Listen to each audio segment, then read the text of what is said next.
Ayan o, meron na naman siyang ice cream. Tapos palang uminom ng buko. Nakita niya ng...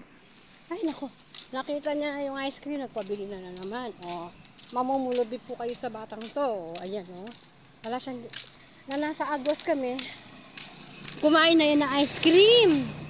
Yung nasa cup, yung cream line ba yun? Yung ice cream. Yung kinain mo kanina. Tapos, nandun kami sa malapit sa Ose, Pinay. May buko ng pabili. Ngayon, dito na kami sa kanto namin, sa bahay, malapit na. Nagpabili naman po ng ice cream, may nakitang dumadaan. Matapon! Ayan po. Walang ginawa kundi kumain.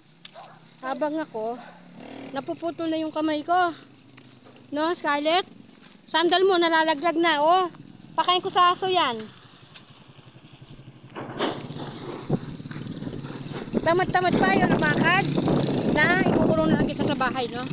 Ha? Hindi ka nasasama, no? Ayaw mo lumakad, panatay mo na si Lola, oh. Tinan mo yung kamay ko, oh. Butas na po ang kamay ko, oh. Tinan nyo, oh. Oh, ayan, oh. Oh. Oh. Ito, bigas tsaka ulam. Oh, no? Oh. Adyo, pagod na ako. Putol na yung kamay ko talaga, oh. Namumula na po, oh. Namumula na po. Oh.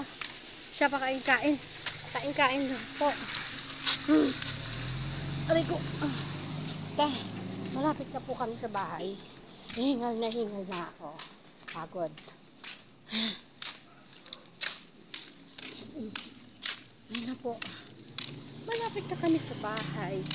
Hindi ko naman siya pwedeng iwanan sa bahay. Wala magbabantay sa kanya, no?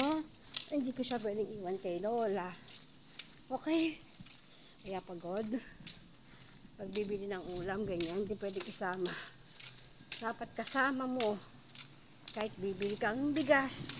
Sakit sa kamay. Ako po, pagod na, oh. May itsura ko, oh. Nagkaganon-ganon na po itsura ko. Para na akong lasing.